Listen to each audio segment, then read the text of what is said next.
Hello ಗೆಳೆಯರೆ, ತಮ್ಮೆಲ್ಲರಿಗೂ ಗುರುದೀಕ್ಷಾ IAS ಪ್ರಸ್ತುತಪಡಿಸುವ ದಿ ಹಿಂದೂ ಎಡಿಟೋರಿಯಲ್ ಅನಾಲಿಸಿಸ್ ಕಾರ್ಯಕ್ರಮಕ್ಕೆ ಸ್ವಾಗತ. ಇವತ್ತಿನ ಈ ಒಂದು ಸಂಚಿಕೆಯಲ್ಲಿ ಸೆಪ್ಟೆಂಬರ್ 20, 2021ರಲ್ಲಿ ಬಂದಂತಹ ಮುಖ್ಯವಾದ ಎಡಿಟೋರಿಯಲ್ಸ್ಗಳನ್ನು ನೋಡಲಿದ್ದೇವೆ.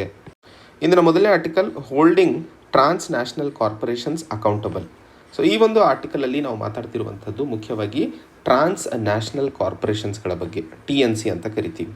ಏನಿದು TNCಗಳು ಅಂತಂದರೆ, ಮುಖ್ಯವಾಗಿ ತಮಗೆಲ್ಲ ಗೊತ್ತಿರೋ ಹಾಗೆ ಗ್ಲೋಬಲೈಸೇಷನ್ ನಂತರ ಆದಂತಹ ಆರ್ಥಿಕ ಬದಲಾವಣೆ ಮತ್ತು ಗ್ಲೋಬಲ್ ವಿಲೇಜ್, ಒಂದು ಇಡೀ ಪ್ರಪಂಚವನ್ನೇ ಒಂದು ಊರನ್ನಾಗಿ ಪರಿಗಣನೆಗೆ ತಗೊಳ್ತಾ ಇದ್ದೀವಿ. ಅಂದರೆ ಬೇರೆ ರಾಷ್ಟ್ರಗಳಿಂದ ಇನ್ನೊಂದು ರಾಷ್ಟ್ರಗಳಿಗೆ ಹೋಗಿ ಹೂಡಿಕೆ ಮಾಡುವಂತಹ ಕಂಪನಿಗಳನ್ನು ಟ್ರಾನ್ಸ್ ನ್ಯಾಷನಲ್ ಕಾರ್ಪೊರೇಷನ್ಸ್ ಅಂತ ಕರಿತೀವಿ. ಸೊ ಈ ಒಂದು ಆರ್ಟಿಕಲ್ ಇವತ್ತು ಮಾತಾಡ್ತಾ ಇರುವಂತಹ ಮುಖ್ಯ ಉದ್ದೇಶ ಅಥವಾ ಯಾಕೆ ಅನ್ನುವಂಥದ್ದನ್ನು ಕೇಳಿದಾಗ, UN working group on human rights and transnational corporations, ಇದೊಂದು ಸಂಸ್ಥೆ, ಇದು ಒಂದು ರಿಪೋರ್ಟನ್ನು ಹೊರತಂದಿದೆ. ಅದು human rights compatible international investment agreements ಅಂತ ಹೇಳಿ. Human rights compatible international investment agreement. So ಯಾಕೆ ಒಂದು ಹೊಸ ಅಗ್ರಿಮೆಂಟ್ನ ಅವಶ್ಯಕತೆ ಇದೆ ಈ ಒಂದು ಇಂಟರ್ನ್ಯಾಷನಲ್ ಆರ್ಗನೈಸೇಷನ್ಸ್ ಅಥವಾ ಟ್ರಾನ್ಸ್ನ್ಯಾಷನಲ್ ಕಂಪನೀಸಿಗೆ ಸಂಬಂಧಿಸಿದಂತೆ ಅನ್ನುವಂತಹ ಪ್ರಶ್ನೆಯನ್ನು ನೋಡಿದಾಗ, ನಮಗೆಲ್ಲ ಗೊತ್ತಿರೋ ಹಾಗೆ ಬೇರೆ ದೇಶದಿಂದ ಅಥವಾ ಯಾವುದೇ ಒಂದು ರಾಷ್ಟ್ರಕ್ಕೆ ಹೋಗಿ ಹೂಡಿಕೆಯನ್ನು ಮಾಡಿದಂತಹ ಸಂದರ್ಭದಲ್ಲಿ ಆ ಒಂದು ಭಾಗದಲ್ಲಿ ಆಗ್ತಾ ಇರುವಂತಹ ಮಾನವ ಹಕ್ಕುಗಳ ಉಲ್ಲಂಘನೆಯ ಸಂಖ್ಯೆ ತುಂಬ ಜಾಸ್ತಿ ಆಗ್ತಿದೆ ಅನ್ನುವಂಥದ್ದು. ಯಾಕಂದರೆ ಯಾವುದೇ ಒಂದು ವ್ಯವಹಾರ ಅಥವಾ ಬಿಸ್ನೆಸ್ ಅಂತ ಏನು ಕರಿತೀವೋ ಅದರಲ್ಲಿ ಪ್ರಾಫಿಟ್ ಅನ್ನುವಂತಹ ದಾರಿಯಲ್ಲಿ ಹೋಗ್ತಾ ಬೇರೆಯವರಿಗೆ ಆಗ್ತಾ ಇರುವಂತಹ ಕೊಲ್ಯಾಟ್ರಲ್ ಡ್ಯಾಮೇಜ್ ಅಂತ ಏನು ಕರಿತೀವೋ ಅದನ್ನು ಮರೆತು ಹೋಗ್ತಾ ಇದ್ದೀವಿ ಅನ್ನುವಂಥದ್ದು. ಆ ಒಂದು ನಿಟ್ಟಿನಲ್ಲಿ ಯುನೈಟೆಡ್ ನೇಷನ್ಸ್ನ ವರ್ಕಿಂಗ್ ಗ್ರೂಪ್ ಹ್ಯೂಮನ್ ರೈಟ್ಸಿಗೆ ಸಂಬಂಧಿಸಿದಂತೆ ಆ್ಯಂಡ್ ಟ್ರಾನ್ಸ್ನ್ಯಾಷನಲ್ ಕಾರ್ಪೊರೇಷನ್ಸಿಗೆ ಸಂಬಂಧಿಸಿದಂತೆ ಇರುವಂತಹ ಅಂಗ ಈ ಒಂದು ಹ್ಯೂಮನ್ ರೈಟ್ಸ್ ಅಥವಾ ಮಾನವ ಹಕ್ಕುಗಳಿಗೆ ಅನುಗುಣವಾಗಿರುವಂತಹ ನಿಟ್ಟಿನಲ್ಲಿ ಅಂತಾರಾಷ್ಟ್ರೀಯ ಕಾನೂನನ್ನು ಜಾರಿಗೆ ತರುವಂತಹ ಪ್ರಯತ್ನಗಳನ್ನು ಇಲ್ಲಿ ನಡೆಸ್ತಾ ಇರುವಂಥದ್ದು. ಈಗ ನಮಗೆಲ್ಲ ಗೊತ್ತಿರೋ ಹಾಗೆ ಈ ಒಂದು ಆರ್ಟಿಕಲ್ ಬಹುಮುಖ್ಯವಾಗಿ ನಮಗೆ ಬಿಸ್ನೆಸ್ಸಿಗೆ ಸಂಬಂಧಿಸವಾಗಿರುವಂತಹ ವಿಷಯವಾಗಿರೋದ್ರಿಂದ ಇದು GS ಪೇಪರ್ 3 ಎಕಾನಮಿಗೆ ಸಂಬಂಧಿಸಿದಂತೆ ಬಹುಮುಖ್ಯವಾಗಿದೆ ಅನ್ನುವಂಥದ್ದನ್ನು ನೆನಪಿಟ್ಕೋಬೇಕು. ತದನಂತರ 2 ಇಂಪಾರ್ಟೆಂಟ್ ಪಾಯಿಂಟ್ಸ್ಗಳು. ಟ್ರಾನ್ಸ್ನ್ಯಾಷನಲ್ ಕಂಪನೀಸ್ ಅಥವಾ ಬೇರೆ ಕಡೆ ಹೂಡಿಕೆ ಮಾಡಿದಂತಹ ಸಂದರ್ಭದಲ್ಲಿ ಯಾವ ರೀತಿಯ ಅಗ್ರಿಮೆಂಟ್ಸ್ಗಳು ಹೊರಬರ್ತವೆ ತಮಗೆಲ್ಲ ಗೊತ್ತೇ ಇದೆ.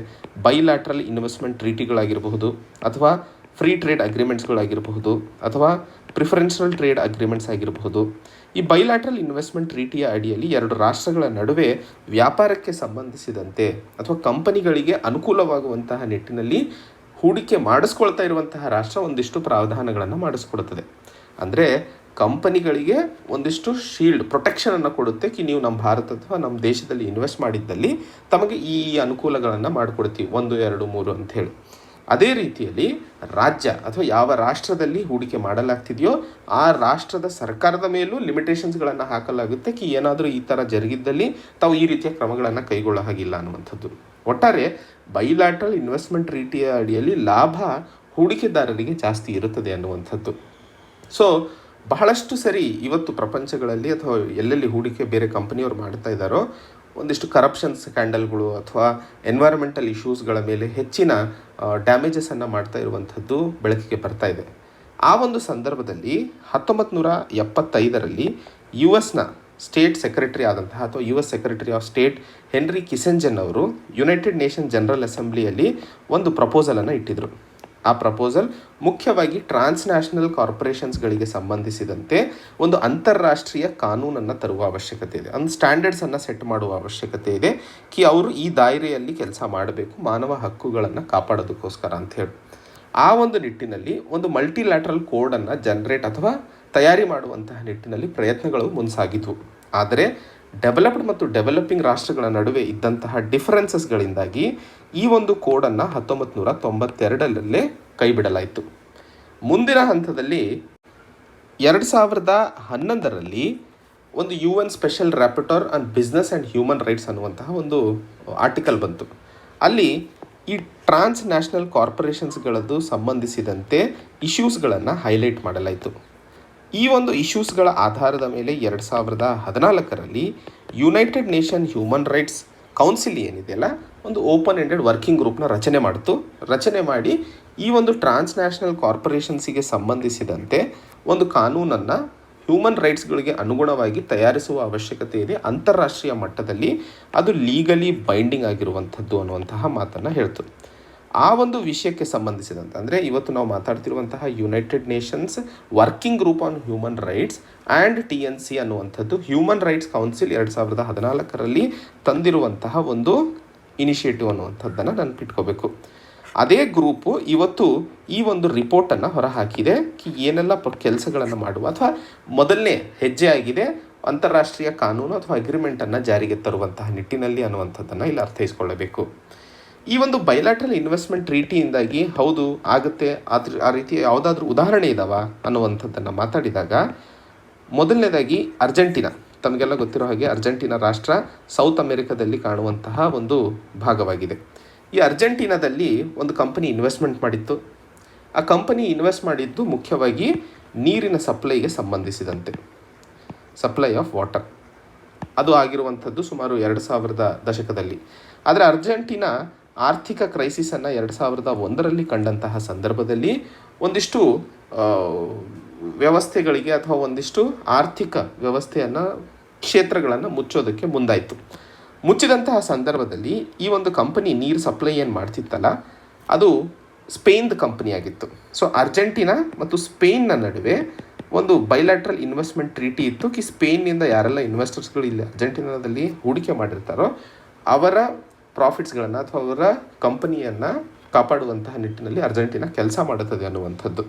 ಈ ಒಂದು ಅಗ್ರಿಮೆಂಟ್ನ ಅಡಿಯಲ್ಲಿ ಸ್ಪೇನ್ದ ಕಂಪನಿ ಹೋಗ್ಬಿಟ್ಟು ಕೇಸ್ ಹಾಕುತ್ತೆ ಅರ್ಜೆಂಟೀನಾ ಮೇಲೆ ನಾವು ಮಾಡಿದಂತಹ ಈ ಒಂದು ಅಗ್ರಿಮೆಂಟ್ನ ಅಡಿಯಲ್ಲಿ ನಮಗೆ ಅನುಕೂಲ ಅಥವಾ ರಕ್ಷಣೆಯನ್ನು ಕೊಡ್ತಿಲ್ಲ ಅನ್ನುವಂಥದ್ದು.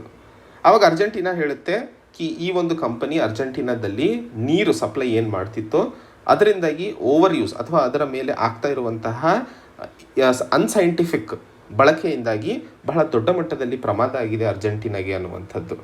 ಆವಾಗ ಒಂದು ಟ್ರಿಬ್ಯುನಲ್ ಕೊಟ್ಟಂತಹ ತೀರ್ಪು ಮುಖ್ಯವಾಗಿ ಯಾವುದೇ ಒಂದು ಸಂಸ್ಥೆ ಒಂದು ರಾಷ್ಟ್ರದಲ್ಲಿ ಕೆಲಸ ಮಾಡ್ತಾ ಇದ್ದಂತಹ ಸಂದರ್ಭದಲ್ಲಿ ಅವರು ಆ್ಯಕ್ಟಿವಿಟೀಸ್ ಅಥವಾ ಕಾರ್ಯಚಟುವಟಿಕೆಗಳನ್ನು ಮುನ್ಸಾಗಿಸಬಹುದೇ ಹೊರತು ಯಾವುದೇ ಮಾನವ ಹಕ್ಕುಗಳ ಉಲ್ಲಂಘನೆಗೆ ಅವರಿಗೆ ಅವಕಾಶವಿರೋದಿಲ್ಲ ಅನ್ನುವಂಥದ್ದು. ಆ್ಯಂಡ್ ಕುಡಿಯುವ ನೀರು ಮತ್ತು ಸ್ಯಾನಿಟೈಸೇಷನ್ ಆ ಒಂದು ರಾಷ್ಟ್ರದ ಜವಾಬ್ದಾರಿ ಆಗಿರುವಂತಹ ಸಂದರ್ಭದಲ್ಲಿ ಈ ಒಂದು ಅಗ್ರಿಮೆಂಟನ್ನು ಪರಿಗಣನೆಗೆ ತಗೊಳ್ಳಲು ಸಾಧ್ಯವಿಲ್ಲ ಅನ್ನುವಂಥದ್ದನ್ನು ಹೇಳಲಾಯಿತು. ಈ ಒಂದು ಕೇಸ್ ಮುಖ್ಯವಾಗಿ ಇವತ್ತು ಈ ಒಂದು ಅಗ್ರಿಮೆಂಟ್ನ ಅವಶ್ಯಕತೆ ಎಷ್ಟರ ಮಟ್ಟಿಗೆ ಇದೆ ಅನ್ನುವಂಥದ್ದನ್ನು ತೋರಿಸ್ಕೊಡ್ತಾ ಇರುವಂಥದ್ದು. ಸೊ ಆ ಒಂದು ನಿಟ್ಟಿನಲ್ಲಿ ಬಹಳಷ್ಟು ಪ್ರಯತ್ನಗಳು ನಡೀತಾನೆ ಇದ್ದಾವೆ. ಅಂತಾರಾಷ್ಟ್ರೀಯ ಮಟ್ಟದಲ್ಲಿ ಟ್ರಾನ್ಸ್ ನ್ಯಾಷನಲ್ ಕಾರ್ಪೊರೇಷನ್ಸ್ಗಳನ್ನು ಲೀಗಲ್ ಆ್ಯಂಬಿಟ್ ಅಥವಾ ಲೀಗಲ್ ಸರ್ಕಲ್ನ ಒಳಗಡೆ ತರುವಂತಹ ನಿಟ್ಟಿನಲ್ಲಿ ಭಾರತ ಈ ಒಂದು ಕೇಸ್ನಿಂದಾಗಿ ಏನು ಕಲಿಯುವ ಅವಶ್ಯಕತೆ ಇದೆ ಅನ್ನುವಂಥದ್ದನ್ನು ನೋಡಿದಾಗ ಮೊದಲನೇ ಹಂತದಲ್ಲಿ 2016ರಲ್ಲಿ ಭಾರತ ಬೈಲ್ಯಾಟ್ರಲ್ ಇನ್ವೆಸ್ಟ್ಮೆಂಟ್ ಟ್ರೀಟಿಗೆ ಸಂಬಂಧಿಸಿದಂತೆ ಒಂದು ಹೊಸ ಮಾಡೆಲ್ಸನ್ನು ಹೊರತಂದಿರುವಂತಹ ಸಂದರ್ಭದಲ್ಲಿ ಭಾರತ ಒಂದಿಷ್ಟು ಆಬ್ಲಿಗೇಷನ್ಸ್ ನೀವು ನಮ್ಮ ಭಾರತದಲ್ಲಿ ಇನ್ವೆಸ್ಟ್ ಮಾಡಿದಂತಹ ಸಂದರ್ಭದಲ್ಲಿ ಇವೆಲ್ಲ ಪ್ರಾವಧಾನಗಳನ್ನು ತಾವು ಪರಿಗಣನೆಗೆ ತಗೊಂಡು ಅದರ ನಿಟ್ಟಿನಲ್ಲಿ ನಡೆಯುವ ಅವಶ್ಯಕತೆ ಇರುತ್ತೆ ಅನ್ನುವಂಥದ್ದು. ಬಟ್ ಇನ್ನೂ ಒಂದಿಷ್ಟು ಲೀಗಲ್ ಆಬ್ಲಿಗೇಷನ್ ಆಗೋದಿಲ್ಲ ಅವ್ರ ಮೇಲೆ. ಪ್ರಾವಧಾನಗಳೇನೋ ಇದ್ದಾವೆ ಬಟ್ ಬೇಕಾಗಿರೋಷ್ಟು ಇಲ್ಲ. ಸೊ ಆ ಒಂದು ನಿಟ್ಟಿನಲ್ಲಿ ಭಾರತ ಒಂದಿಷ್ಟು ಪಾಸಿಟಿವ್ ಮತ್ತು ಬೈಂಡಿಂಗ್ ಆಬ್ಲಿಗೇಷನ್ಸನ್ನು ಫಾರಿನ್ ಇನ್ವೆಸ್ಟರ್ಸ್ ಮೇಲೆ ಹಾಕುವ ಅವಶ್ಯಕತೆ ಇದೆ. ಬರೀ ಮಾನವ ಹಕ್ಕುಗಳಿಗೆ ಸಂಬಂಧಿಸಿದಂತೆ ಅಲ್ಲ, ಮಾನವರ ಆರೋಗ್ಯಕ್ಕೂ ಸಂಬಂಧಿಸಿದಂತೆ ಪರಿಗಣನೆ ತಗೊಳ್ಳುವ ಅವಶ್ಯಕತೆ ಇದೆ ಅನ್ನುವಂಥದ್ದನ್ನು ಇಲ್ಲಿ ಹೇಳಲು ಪ್ರಯತ್ನಿಸ್ತಿರುವಂಥದ್ದು. ಉದಾಹರಣೆಗೆ ಯಾವ ರೀತಿ ಅಂತ ಅಂದಾಗ ನೈಜೀರಿಯಾ ಮತ್ತು ಮೊರಕ್ಕೋ ನಡುವೆ ಆದಂತಹ ಒಂದು ಬೈಲ್ಯಾಟ್ರಲ್ ಇನ್ವೆಸ್ಟ್ಮೆಂಟ್ ಟ್ರೀಟಿಯ ಅಡಿಯಲ್ಲಿ ಮುಖ್ಯವಾಗಿ ಯಾರೇ ಹೂಡಿಕೆದಾರರು ಇನ್ವೆಸ್ಟ್ ಮಾಡೋಕ್ಕಿಂತ ಮುಂಚೆ ಇನ್ವೈರ್ಮೆಂಟಲ್ ಇಂಪ್ಯಾಕ್ಟ್ ಅಸೆಸ್ಮೆಂಟ್ ಅಂತ ನಾವೇನು ಭಾರತದಲ್ಲಿ ಕರಿತೀವೋ ಅದನ್ನು ಮಾಡಬೇಕು ಅನ್ನುವಂಥದ್ದು. ಅದನ್ನು ಮಾಡಿದ ನಂತರವೇ ಪ್ರಾಜೆಕ್ಟಿಗೆ ಮುಂದೆ ಹೋಗುವ ಅವಕಾಶವನ್ನು ಮಾಡಿಕೊಡಲಾಗುತ್ತದೆ ಅನ್ನುವಂಥದ್ದು. ಈ ರೀತಿಯಲ್ಲಿ ಭಾರತವು ಸಹ ಒಂದಿಷ್ಟು ಆನ್ಸರಬಿಲಿಟಿ ಅಥವಾ ಪ್ರಶ್ನೆಯನ್ನು ಕೇಳುವಂತಹ ಪ್ರಾವಧಾನಗಳನ್ನು ಅಗ್ರಿಮೆಂಟ್ನ ಅಡಿಯಲ್ಲಿ ಇಟ್ಟಾಗ ಅದು ದೇಶಕ್ಕೆ ಹಾಗೂ ದೇಶದಲ್ಲಿ ಇರುವಂತಹ ಬೇರೆ ಬೇರೆ ಸ್ಟೇಕ್ ಹೋಲ್ಡರ್ಸ್ಗಳನ್ನು ಬೆಳೆಯೋದಕ್ಕೆ ಅವಕಾಶವನ್ನು ಮಾಡಿಕೊಡುತ್ತದೆ ಅನ್ನುವಂಥದ್ದನ್ನು ಇಲ್ಲಿ ಹೇಳಲು ಪ್ರಯತ್ನಿಸ್ತಿರುವಂಥದ್ದು. ಮುಂದಿನ ಹಂತದಲ್ಲಿ ಎಂಪತಿ ಥ್ರೂ ಎಜುಕೇಷನ್. ಮೊದಲನೇ ಹಂತದಲ್ಲಿ ಎಂಪತಿ ಅಂದರೆ ಏನು ಅನ್ನುವಂಥದ್ದನ್ನು ತಾವು ಅರ್ಥ ಮಾಡ್ಕೊಳ್ಳಬೇಕು. ಎಂಪತಿ ಮತ್ತು ಸಿಂಪತಿ ಅನ್ನುವಂತಹ ಎರಡು ಪದಗಳನ್ನು ನಾವು ಇಂಗ್ಲೀಷಲ್ಲಿ ನೋಡ್ತೀವಿ. ಸಿಂಪತಿ ಅಂತಂದರೆ ಒಬ್ಬರು ಕಷ್ಟದಾಗಿದ್ದಾಗ ಅವ್ರ ಬಗ್ಗೆ ಅಯ್ಯೋ ಅಂದ್ಕೊಳ್ಳೋದು ಸಿಂಪತಿ, ಅವ್ರ ಬಗ್ಗೆ ಒಂದಿಷ್ಟು ಕರುಣೆಯನ್ನು ತೋರಿಸುವಂಥದ್ದು ಸಿಂಪತಿ ಆಗುತ್ತದೆ. ಅದೇ ಎಂಪತಿ ಅಂತಂದರೆ ಕನ್ನಡದಲ್ಲಿ ಭಾವನಾತ್ಮಕ ಅಂತ ಹೇಳ್ತಾ ಇದ್ದಾರೆ. ಸೊ ಭಾವನಾತ್ಮಕವಾಗಿ ಅವರ ಶೂಸಲ್ಲಿ ನಿಂತು ಅವರು ಏನನ್ನು ಅನುಭವಿಸ್ತಿದ್ದಾರೆ ಅನ್ನುವಂಥದ್ದನ್ನು ತಿಳ್ಕೊಳ್ಳುವಂಥದ್ದು ಅಥವಾ ನಾವು ಅನುಭವಿಸುವಂಥದ್ದನ್ನು ಎಂಪತಿ ಅಂತ ಕರಿತೀವಿ. ಸಿಂಪತಿ ಅಂತಂದರೆ ಬರೀ ಅವ್ರ ಕಡೆಗೆ ಒಂದಿಷ್ಟು ಕರುಣೆಯನ್ನು ತೋರಿಸುವಂಥದ್ದು ಸಿಂಪತಿ ಆಗುತ್ತದೆ. ಸೊ ಎಂಪತಿ ಬಗ್ಗೆ ಶಿಕ್ಷಣದಲ್ಲಿ ಅವಶ್ಯಕತೆ ಎಷ್ಟರ ಮಟ್ಟಿಗೆ ಇದೆ ಅನ್ನುವಂತಹ ವಿಷಯವನ್ನು ನಾವಿಲ್ಲಿ ಮುಖ್ಯವಾಗಿ ಚರ್ಚೆ ಮಾಡ್ತಿರುವಂಥದ್ದು. ಈ ಒಂದು ಆರ್ಟಿಕಲ್ ನಮಗೆ GS ಪೇಪರ್ 2 ಎಜುಕೇಷನಿಗೆ ಸಂಬಂಧಿಸಿದಂತೆ ಬಹುಮುಖ್ಯವಾಗಿದೆ. ಯಾಕಂದರೆ ಇಲ್ಲಿ ನಾವು ಡಿಸ್ಕಸ್ ಮಾಡ್ತಾ ಇರುವಂಥದ್ದು ನ್ಯಾಷನಲ್ ಎಜುಕೇಷನ್ ಪಾಲಿಸಿಯ ಬಗ್ಗೆ. ತಮಗೆಲ್ಲ ಗೊತ್ತಿರೋ ಹಾಗೆ ನ್ಯಾಷನಲ್ ಎಜುಕೇಷನ್ ಪಾಲಿಸಿ 2020 ಸೋಷಲ್ ಮತ್ತು ಎಮೋಷ್ನಲ್ ಲರ್ನಿಂಗ್ನ ಬಗ್ಗೆ ಮಾತಾಡುತ್ತೆ. ಸೋಷಲ್ ಆ್ಯಂಡ್ ಎಮೋಷ್ನಲ್ ಲರ್ನಿಂಗ್ನ ಬಗ್ಗೆ. ಈಗ ತಮಗೆಲ್ಲ ಗೊತ್ತಿರೋ ಹಾಗೆ ಫೌಂಡೇಶ್ನಲ್ ವ್ಯಾಲ್ಯೂಸು, ನ್ಯೂಮರಸಿ, ಲಿಟ್ರಸಿ ಇವೆಲ್ಲ ಪಾತ್ರಗಳ ಮೇಲೆ ಅಥವಾ ಇವೆಲ್ಲ ಫೀಚರ್ಸ್ಗಳ ಮೇಲೆ ಹೆಚ್ಚಿನ ಆದ್ಯತೆಯನ್ನು ಕೊಡುವಂತಹ ವಿಷಯವೂ ಇದೇ ನ್ಯಾಷನಲ್ ಎಜುಕೇಷನ್ ಪಾಲಿಸಿ 2020 ಮಾತಾಡುತ್ತೆ. ಬಟ್ ನಮ್ಮ ಶಿಕ್ಷಣ ವ್ಯವಸ್ಥೆಯಲ್ಲಿ ಇವುಗಳ ಮೇಲೆ ಅಥವಾ ನ್ಯೂಮರಸಿ ಮತ್ತು ಲಿಟ್ರಸಿಯ ಮೇಲೆ ಹೆಚ್ಚಿನ ಆದ್ಯತೆಯನ್ನು ಕೊಟ್ಟು ಈ ಸೋಷಲ್ ಸಾಮಾಜಿಕ ಮತ್ತು ಎಮೋಷ್ನಲ್ ಭಾವನಾತ್ಮಕ ಇದು ಇಲ್ಲಿ ಎಂಪತಿ ಅಂತಂದರೆ ಸಹಾನುಭೂತಿ, ಇದು ತಪ್ಪಾಗಿದೆ, ಸಹಾನುಭೂತಿ. ಸೊ ಭಾವನಾತ್ಮಕ ಅಂದರೆ ಎಮೋಷ್ನಲ್, ಎಂಪತಿ ಅಂದರೆ ಸಹಾನುಭೂತಿಗೆ ನಾವು ಪರಿಗಣನೆಗೆ ತಗೊಳ್ತೀವಿ. ಸೊ ನಾವು ಶಿಕ್ಷಣ ವ್ಯವಸ್ಥೆಯಲ್ಲಿ ನ್ಯೂಮರಸಿ ಮತ್ತು ಲಿಟ್ರಸಿಯ ಮೇಲೆ ಕೊಡುವಂತಹ ಆದ್ಯತೆಯನ್ನು ಸಾಮಾಜಿಕ ಮತ್ತು ಭಾವನಾತ್ಮಕ ವ್ಯಾಲ್ಯೂಸನ್ನು ಮಕ್ಕಳಲ್ಲಿ ಬೆಳೆಸುವಂತಹ ಕಡೆಗೆ ಒಂದಿಷ್ಟು ಕೆಲಸವನ್ನು ಮಾಡುವ ಅವಶ್ಯಕತೆ ಇದೆ ಅನ್ನುವಂಥದ್ದು. ಯಾಕೆ ಸೊ ಈ ಸಾಮಾಜಿಕ ಮತ್ತು ಭಾವನಾತ್ಮಕ ಫೀಚರ್ಸ್ಗಳನ್ನು ಅಥವಾ ವಿಷಯಗಳನ್ನು ಮಕ್ಕಳಲ್ಲಿ ಬೆಳೆಸಿದಂತಹ ಸಂದರ್ಭದಲ್ಲಿ ಆಗುವಂತಹ ಲಾಭಗಳೇನು?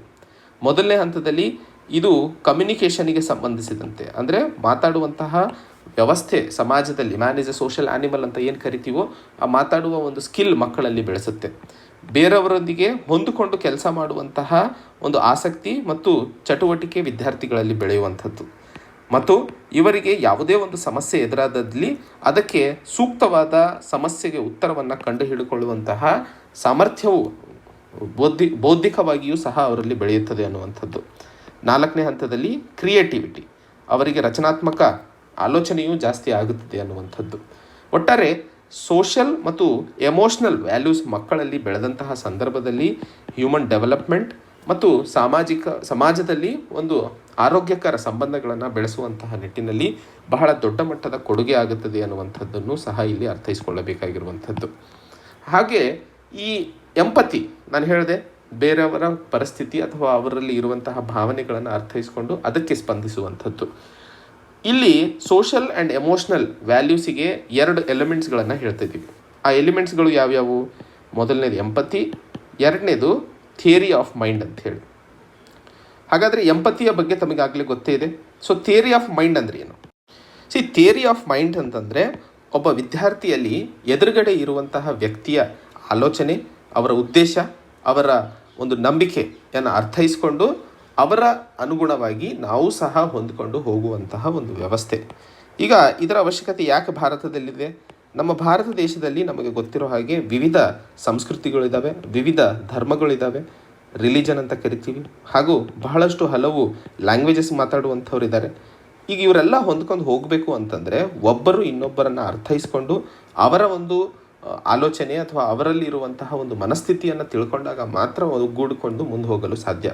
ಇದು ಬೆಳೆಸಬೇಕು ಅಂತಂದರೆ ಥಿಯರಿ ಆಫ್ ಮೈಂಡ್ನ ಆಲೋಚನೆ ಅಥವಾ ಈ ಪಾಯಿಂಟನ್ನು ವಿದ್ಯಾರ್ಥಿಗಳಲ್ಲಿ ಬೆಳೆಸುವ ಅವಶ್ಯಕತೆ ಇದೆ. ಇದರ ಮೇಲೆ ಮುಖ್ಯವಾಗಿ ಸೋಷಲ್ ಆ್ಯಂಡ್ ಎಮೋಷ್ನಲ್ ವ್ಯಾಲ್ಯೂಸ್ ಮೇಲೆ ಎಫೆಕ್ಟ್ ಆಗಿರುವಂತಹ ಸಂದರ್ಭವನ್ನು ಕೋವಿಡ್-19 ನಾವು ಕಂಡ್ವಿ. ಕೋವಿಡ್-19 ಮಕ್ಕಳು ಮನೆಯಲ್ಲೇ ಉಳ್ಕೊಳ್ಳುವಂತಹ ಸಂದರ್ಭದಲ್ಲಿ ಸಾಮಾಜಿಕವಾಗಿ ಅವರೇನೂ ಕಲಿಯಲು ಸಾಧ್ಯವಾಗಿಲ್ಲ. ಸಾಮಾಜಿಕವಾಗಿ ಬಹಳ ಹಿಂದುಳ್ಕೊಳ್ಳುವಂತಹ ಪರಿಸ್ಥಿತಿ ಎದುರಾಯಿತು. ಯಾಕಂದರೆ ಅವರು ಕಂಪ್ಯೂಟರ್, ಲ್ಯಾಪ್ಟಾಪ್, ಟ್ಯಾಬ್ಲೆಟಿಗೆ ಸೀಮಿತಗೊಂಡರು ಅನ್ನುವಂಥದ್ದು. ಸೊ ಒಟ್ಟು ಸರ್ಕಾರ ಈಗ ಮತ್ತೆ ಅನ್ಲಾಕ್ಡೌನ್ ಮಾಡಿ ಈ ಒಂದು ಚಳಿಗಾಲದ ಸಮಯದಲ್ಲಿ ಶಾಲೆಯನ್ನು ಶುರು ಮಾಡ್ತಿರುವ ಸಂದರ್ಭದಲ್ಲಿ ಹೇಗೆ ಬೇರೆ ಬೇರೆ ಗುಂಪಿನ ವಿದ್ಯಾರ್ಥಿಗಳು ಇವತ್ತು ದೇಶದಲ್ಲಿ ಯಾರಿಗೆ ಒಂದಿಷ್ಟು ಅನುಕೂಲ ಆಗಿದೆ, ಯಾರಿಗಾಗಿಲ್ಲ, ಅವರ ಒಂದು ಪ್ಯಾರಾಮೀಟರ್ಸ್ನ ಅರ್ಥೈಸಿಕೊಂಡು ಶಿಕ್ಷಣ ವ್ಯವಸ್ಥೆಯಲ್ಲಿ ಇದರ ಬಗ್ಗೆಯೂ ಒಂದಿಷ್ಟು ಕ್ರಮಗಳನ್ನು ಕೈಗೊಳ್ಳುವ ಅವಶ್ಯಕತೆ ಇದೆ ಅನ್ನುವಂತಹ ಮಾತನ್ನು ಇಲ್ಲಿ ಹೇಳಲು ಪ್ರಯತ್ನಿಸ್ತಿರುವಂಥದ್ದು. ಒಟ್ಟಾರೆ ಈ ಒಂದು ಕೋವಿಡ್-19 ಪ್ಯಾಂಡಮಿಕ್ ಒಂದು ಅನಾಹುತವಾಗಿ ಒಂದು ರೀತಿಯ ಗೊತ್ತಿಲ್ಲದೇ ಇರುವಂತಹ ಶಿಕ್ಷಣ ವ್ಯವಸ್ಥೆಯಲ್ಲಿ ಅಪಾರ್ಚುನಿಟಿಯನ್ನು ಕೊಡ್ತಾ ಇದೆ. ಎಲ್ಲಿ ನಾವು ತಪ್ಪಿದ್ವೋ ಅದನ್ನು ಸರಿಪಡಿಸ್ಕೊಳ್ಳುವಂತಹ ಒಂದು ಅವಕಾಶ ಮತ್ತೆ ಸಿಕ್ಕಿದೆ. ಸಸ್ಟೈನಬಲ್ ಡೆವಲಪ್ಮೆಂಟ್ ಗೋಲ್ನ ಅಡಿಯಲ್ಲಿ ಮುಖ್ಯವಾಗಿ ಇನ್ಕ್ಲೂಸಿವ್ ಆ್ಯಂಡ್ ಇಕ್ವಿಟಬಲ್ ಕ್ವಾಲಿಟಿ ಎಜುಕೇಷನ್ನ ಬಗ್ಗೆ ಮಾತಾಡ್ತೀವಿ. ಅಂದರೆ ಎಲ್ಲ ವಿದ್ಯಾರ್ಥಿಗಳು, ದೇಶದಲ್ಲಿ ಯಾರ್ಯಾರಿದ್ದಾರೋ ಎಲ್ಲ ವಿದ್ಯಾರ್ಥಿಗಳು ಮತ್ತು ಎಲ್ಲರಿಗೂ ಸಮಾನಾಂತರ, ಯಾವುದೇ ವರ್ಗದವರಾಗಿರಬಹುದು, ಸಾಮಾಜಿಕವಾಗಿ ಆರ್ಥಿಕವಾಗಿ ಎಲ್ಲರಿಗೂ ಕ್ವಾಲಿಟಿ ಎಜುಕೇಷನ್ ಸಿಗುವಂತಹ ಕಡೆಗೆ ಸರ್ಕಾರ ಕೆಲಸ ಮಾಡಬೇಕು. ಆ್ಯಂಡ್ ಅವರಿಗೆ ಜೀವನ ಪೂರ್ತಿ ಕಲಿಯುವಂತಹ ಅವಕಾಶಗಳನ್ನು ಮಾಡಿಕೊಡುವಂತಹ ಕಡೆಗೆ ಸರ್ಕಾರ ಕೆಲಸ ಮಾಡಬೇಕು ಅನ್ನುವಂಥದ್ದು ಒಂದು ಸಸ್ಟೈನಬಲ್ ಡೆವಲಪ್ಮೆಂಟ್ ಗೋಲ್ ಆಗಿರ್ತದೆ. ಸೊ ಇದನ್ನು ನಾವು ಪೂರಕವಾಗಿ ಸಕಾರಗೊಳಿಸಬೇಕು ಅಂತಂದರೆ ಈಗ ಈ ಅವಕಾಶವನ್ನು ಉಪಯೋಗಿಸಿ ಉತ್ತಮವಾದ ವ್ಯಾಲ್ಯೂಸ್ಗಳನ್ನು ವಿದ್ಯಾರ್ಥಿಗಳಲ್ಲಿ ಇನ್ಕಲ್ಕೇಟ್ ಮಾಡಿದಾಗ ಮಾತ್ರ ನಾವು ಅದನ್ನು ಸಾಧಿಸಲು ಸಾಧ್ಯವಾಗುತ್ತದೆ ಅನ್ನುವಂತಹ ಮಾತನ್ನು ಇಲ್ಲಿ ಹೇಳಲು ಪ್ರಯತ್ನಿಸ್ತಿರುವಂಥದ್ದು.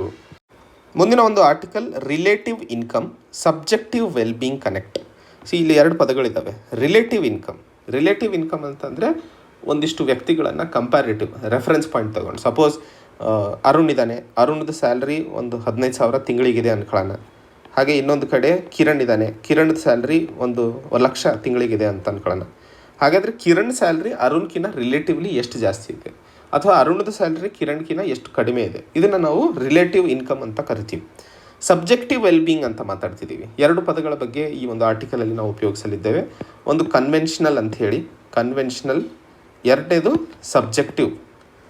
ಸಬ್ಜೆಕ್ಟಿವ್ ಅಂತಂದರೆ ಮುಖ್ಯವಾಗಿ ನಾವಿಲ್ಲಿ ಮಾತಾಡುವಂಥದ್ದು, ಇಲ್ಲಿ ವ್ಯಕ್ತಿಗೆ ಆನಂದ ಅನ್ನುವಂಥದ್ದು ಬರೀ ದುಡ್ಡು ಅಥವಾ ಮೆಟೀರಿಯಲ್ ಯಾವುದೋ ವಸ್ತುಗಳನ್ನು ಖರೀದಿ ಮಾಡೋದ್ರಿಂದ ಅಲ್ಲ. ಅವನಲ್ಲಿ ಆನಂದ ಅನ್ನುವಂಥದ್ದು ಅವನ ಸಮಾಜದಲ್ಲಿ ಇರುವಂತಹ ಒಂದಿಷ್ಟು ಪಾಸಿಟಿವ್ ವ್ಯಾಲ್ಯೂಸ್ಗಳಿಂದಾಗಿ, ಲೈಕ್ ಅವನು ಕಲ್ತಿರುವಂತಹ ಶಾಲೆ ಆಗಿರಬಹುದು, ಅವನು ಪಾಲಿಸ್ತಾ ಇರುವಂತಹ ಧರ್ಮ ಆಗಿರಬಹುದು, ಅವ್ರ ಜಾತಿ ಆಗಿರಬಹುದು, ಅವ್ರ ಮೆರಿಟಲ್ ಸ್ಟೇಟಸ್ ಆಗಿರಬಹುದು, ಅಥವಾ ಅವ್ರ ಆರೋಗ್ಯ ಆಗಿರಬಹುದು, ಅವ್ರು ಮಾಡ್ತಾ ಇರೋಂತಹ ಕೆಲಸ ಅವ್ರಿಗೆ ಇಷ್ಟ ಇರೋದಾಗಿರ್ಬೋದು. ಸೊ ದುಡ್ಡಲ್ಲ, ಅವರು ಹೇಗೆ ಬದುಕ್ತಿದ್ದಾರೆ ಸಮಾಜದಲ್ಲಿ ಅನ್ನುವಂತಹ ಪ್ಯಾರಾಮೀಟರ್ಸ್ಗಳನ್ನು ಆಧರಿಸಿ ಒಂದಿಷ್ಟು ವ್ಯಕ್ತಿಗಳಿಗೆ ಆನಂದವನ್ನು ಕಲ್ಪಿಸುವಂತಹದ್ದು ಸಹ ಇರುತ್ತೆ. ಅದನ್ನು ನಾವು ಸಬ್ಜೆಕ್ಟಿವ್ ವೆಲ್ಬೀಯಿಂಗ್ ಅಂತ ಕರಿತೀವಿ.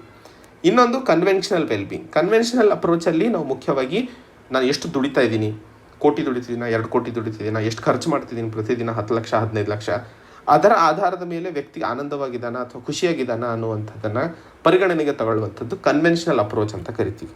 ಇವತ್ತು ಈ ಆರ್ಟಿಕಲ್ ಮಾತಾಡ್ತಿರುವಂತಹ ವಿಷಯ ಅಥವಾ ಮುಖ್ಯವಾದ ಚರ್ಚೆ ಒಬ್ಬ ವ್ಯಕ್ತಿಯ ಜೀವನದಲ್ಲಿ ಇನ್ಕಮ್ ಅವನ ಖುಷಿಗೋಸ್ಕರ ಅಥವಾ ಅವನ ಆನಂದಕ್ಕೋಸ್ಕರ ಅವಶ್ಯಕತೆ ಎಷ್ಟರ ಮಟ್ಟಿಗೆ ಇದೆ ಅನ್ನುವಂಥದ್ದು. ಆ್ಯಂಡ್ ಸರ್ಕಾರ ಯಾವ ರೀತಿಯಾಗಿ ಅಥವಾ ಯಾವ ಪ್ಯಾರಾಮೀಟರ್ಸ್ಗಳ ಮೇಲೆ ಇಲ್ಲಿ ಕೆಲಸ ಮಾಡುವ ಅವಶ್ಯಕತೆ ಇದೆ ಅನ್ನುವಂಥದ್ದನ್ನು ಇಲ್ಲಿ ಮುಖ್ಯವಾಗಿ ನಾವು ಚರ್ಚೆ ಮಾಡ್ತಿರುವಂಥದ್ದು. ಈ ಒಂದು ಆರ್ಟಿಕಲಲ್ಲಿ ಇಂಡಿಯಾ ಹ್ಯೂಮನ್ ಡೆವಲಪ್ಮೆಂಟ್ ಸರ್ವೆ ಅನ್ನುವಂತಹ ಒಂದು ರಿಪೋರ್ಟನ್ನು national council of applied economic research university of ಮ್ಯಾರಿಲ್ಯಾಂಡ್ನ ಜೊತೆಯಲ್ಲಿ ಸಹಭಾಗಿತ್ವದಲ್ಲಿ ಈ ಒಂದು ಇಂಟಿಗ್ರೇಟೆಡ್ ಅಥವಾ ಇಂಡಿಯಾ ಹ್ಯೂಮನ್ ಡೆವಲಪ್ಮೆಂಟ್ ಸರ್ವೆನ ಹೊರತಂದಿತ್ತು. 2012 ಮತ್ತು 2015ರಲ್ಲಿ ಡೇಟಾವನ್ನು ಕಲೆಕ್ಟ್ ಮಾಡಿ 2015ರಲ್ಲಿ ಈ ಒಂದು ರಿಪೋರ್ಟನ್ನು ಹೊರತಂದಿತ್ತು. ಸೊ ಈ ಒಂದು ರಿಪೋರ್ಟ್ನಲ್ಲಿ ಮುಖ್ಯವಾಗಿ ಒಬ್ಬ ವ್ಯಕ್ತಿ ಖುಷಿಯಾಗಿರಬೇಕು ಅಂತಂದರೆ ಅವನಿಗೆ ಎಷ್ಟು ದುಡ್ಡಿನ ಅವಶ್ಯಕತೆ ಇರುತ್ತೆ, ಅಥವಾ ಅವನ ಖುಷಿಯಲ್ಲಿ ಮುಖ್ಯವಾಗಿ ಇನ್ಕಮ್ನ ಪಾತ್ರ ಎಷ್ಟರ ಮಟ್ಟಿಗಿರುತ್ತೆ ಹಾಗೂ ಬೇರೆ ವಿಷಯಗಳ ಪಾತ್ರ ಎಷ್ಟರ ಮಟ್ಟಿಗಿರುತ್ತೆ ಅನ್ನುವಂತಹ ವಿಷಯಗಳ ಮೇಲೆ ಚರ್ಚೆ ನಡೆದಿತ್ತು. ಈ ಒಂದು ಆರ್ಟಿಕಲ್ನಲ್ಲಿ ಬಹಳಷ್ಟು ಬೇರೆ ಬೇರೆ ವಿಷಯಗಳನ್ನು ಮಾತಾಡಲಾಗಿದೆ.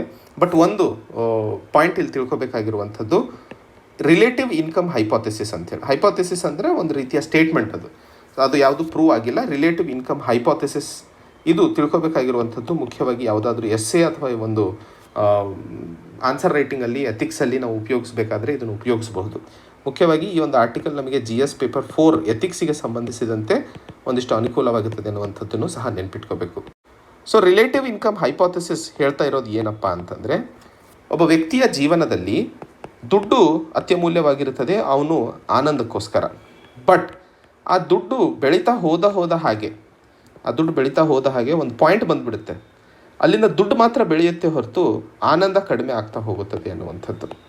ಸೊ ರಿಲೇಟಿವ್ ಇನ್ಕಮ್ ಹೈಪೋಥೆಸಿಸ್ ಹೇಳ್ತಾ ಇರುವಂಥದ್ದು, ಒಬ್ಬ ವ್ಯಕ್ತಿಯ ಜೀವನದಲ್ಲಿ ಆನಂದದ ಅಥವಾ ಖುಷಿ ಇರಬೇಕು ಅಂತಂದರೆ ಎಸ್ ದುಡ್ಡು ಇರಬೇಕು, ಬಟ್ ಒಂದು ಪಾಯಿಂಟ್ವರೆಗೂ ಅಷ್ಟೇ. ಆ ಪಾಯಿಂಟ್ ಆದ ನಂತರ ನಾವು ಬರೀ ದುಡ್ಡು ಬೆಳೆಯೋದು ಕಾಣ್ತೀವಿ ಹೊರತು ಖುಷಿ ಬೆಳೆಯೋದಲ್ಲ ಅನ್ನುವಂಥದ್ದನ್ನು ಕೊಟ್ಟಿರುವಂಥದ್ದು ರಿಲೇಟಿವ್ ಇನ್ಕಮ್ ಹೈಪೋಥೆಸಿಸ್.